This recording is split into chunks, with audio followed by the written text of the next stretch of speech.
Hey everyone, it's Mrs. Wallace. How are you? I hope all is well. As I noted on Friday, I'm out of school on Monday. I'm taking my daughter back from college. So I just wanted to do this quick video to help you out with a few concepts. We'll be looking at some more of this tomorrow. So if you have questions, definitely ask in class. My goal with this video, which isn't too lengthy, is just to give you a little bit of background understanding about Confucianism. There's a few of the different societies that you're looking at in class for your projects. In some cases, we want to look at some information that helps put those societies in context, especially like what are some key ideas before the post-classical era that maybe help you understand these societies, in the post-classical era. So just to remind you, when we say post-classical, we're really talking about after ancient times. And usually for most societies, that's somewhere around the 600s or so CE, so 600 or so Common Era.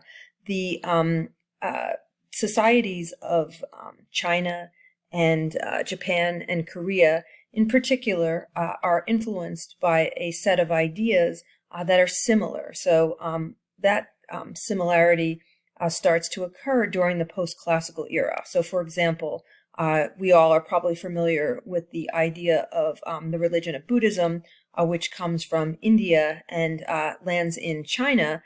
And that's happening throughout the time period of the Han Dynasty, which is before the post-classical era.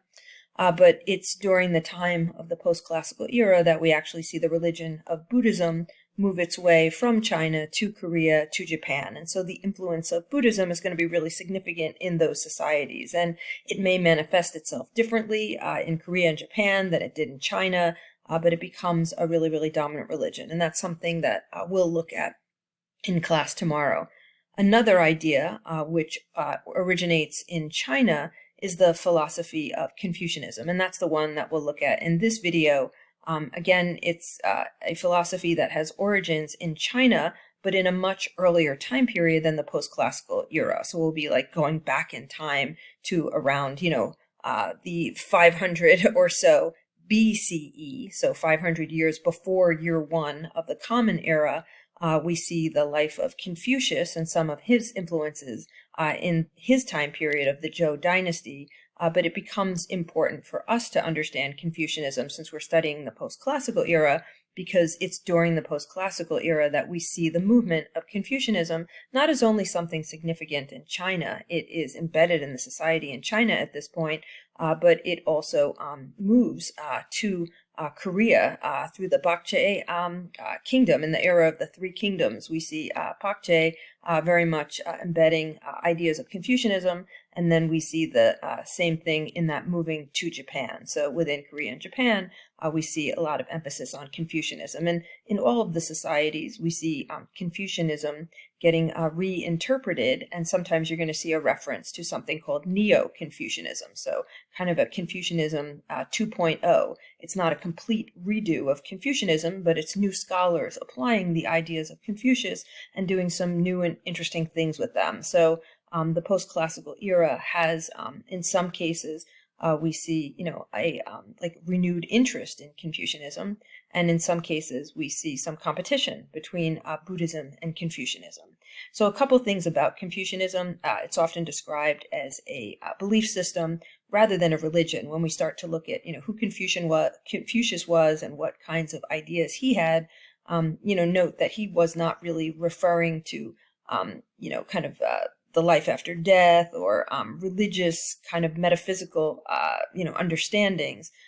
Confucius actually lives at the same time as many other thinkers. So, he's living at the same time as, say, Socrates, for example, but is a very practical philosopher, because he's really addressing, very earthly problems, especially, governmental problems. So, we'll kind of put Confucius in a very interesting place. It's a philosophy, but then it develops, as kind of a state belief system that becomes really important in China, Korea, and Japan. And a couple of the other big takeaways is do understand that Confucianism can mean different things to different people at different times, even though it's based on one common set of ideas. And we can kind of outline what Confucius thought and what he perhaps believed and what followers of Confucius believed, but there have been some different interpretations, over the course of the generations that followed Confucius, and sometimes people will describe Confucianism as very much based on adherence to rituals and something that sets up a very specific hierarchy in terms of, who has status in society, and who has like dominance in a particular relationship, for example.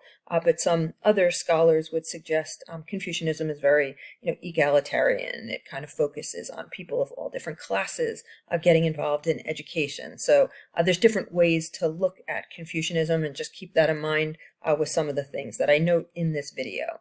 So let's kind of look at we're here looking at a map of the Zhou dynasty, a dynasty that begins in the time period of like the 1000 or so BCE.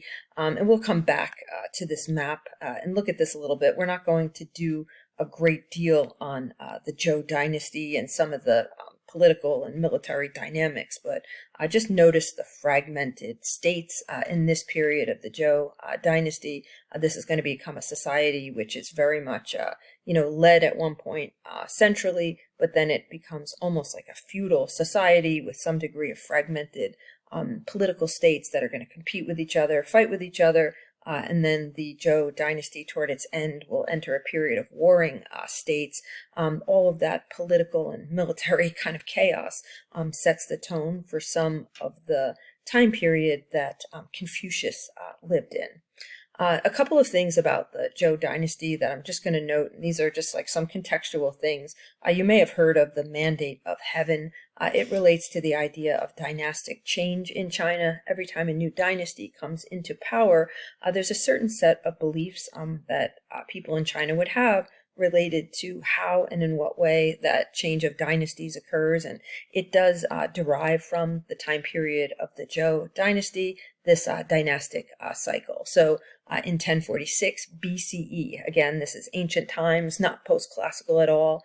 Confucius's ideas will be, nearly 1,000 years old at the time of the post-classical period, which you are all studying. But in the time before the life of Confucius, the Zhou dynasty began in 1046 BCE, when the Shang dynasty was overthrown. And we get this idea of the mandate of heaven, the idea that there's one legitimate ruler of China, and that ruler at the time was going to be the Zhou dynasty. And essentially there was some belief that the gods had legitimized the rule of the new dynasty. And so there becomes like a cyclical process at the end of one dynasty into the beginnings of another. There might be a challenge that people might have at the end of a dynasty. The dynasty might grow old and corrupt, and taxes could get increased and revolutions would occur. The emperor's power starts to become more authoritarian, and then ultimately the old dynasty would lose the mandate of heaven. It's almost as if the gods have created the setting for the dynasty to, kind of crumble and fall apart, and droughts and floods and famines and plagues, and other kinds of things would occur. And there would be acceptance, in a sense, that people would rebel and unite under another leader who would defeat the emperor and take down the dynasty. So the mandate of heaven is kind of giving some like external weight to how this process happens, almost in a spiritual acceptance way. The mandate of heaven becomes important during the post-classical period too, and it's just something from ancient times that applies to post-classical. That's something to be familiar with. The other thing that's happening during the Zhou dynasty, it is toward the end of the dynasty. So it had started in 1040s. By 722, there is, and this is going to include the life of Confucius, the spring and autumn periods, this incredible fragmentation into like more than 150 smaller states.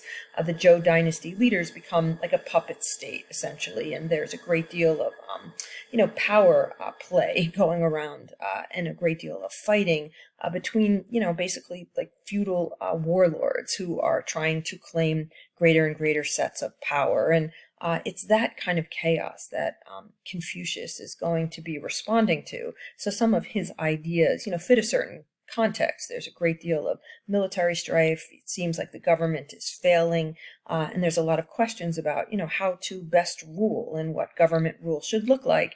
And maybe those are some of the questions that Confucius is answering, and that's important. And, in terms of the end of the Zhou dynasty, some of the kind of crazy breaking and fragmentation into these smaller and smaller societies ends up being challenged with the creation of some compiling of those smaller kingdoms as they're competing for dominance. There is a creation of some like mega states, states that develop a lot of power and start to grow in size. And what's significant about the era of warring states, this second period in the Zhou dynasty, is this idea that there is not only just significant warfare and chaos, for the people who are living in the society, but the scale of the warfare is really significant. And so the degree of political and military chaos is unheard of up to that point. So it's significant for people living in the society, and followers of Confucius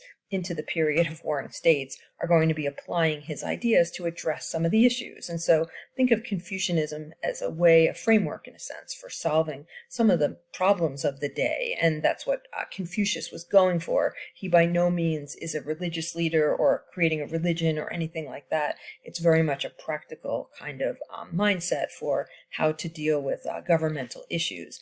At the same time that Confucius is writing, there's other ideologies also contending with some of the challenges in China, and some of those other ideologies include Taoism, which is something that has a much, maybe a very significant history in China also. Oftentimes it gets credited to Lao Tzu. We'll talk about Taoism a little bit too.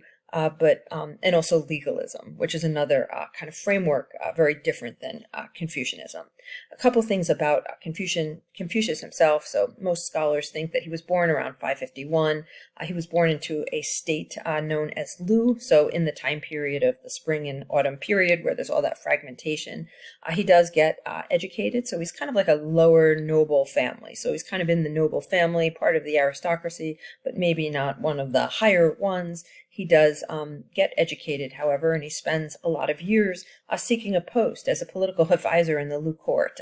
He does not really gain this, and one of the things about Confucius is he spends some significant time traveling to basically look for a job with the state, and he is unable to achieve that. So by the late 400s, he is returning to Lu as a very disappointed person, and he models a job for himself, basically as like consultant and teacher, and he does gain a following as a teacher, and quite a bit of his instincts become pretty much in demand. So his lifespan is really spent with students, and in some cases his students are members of the state.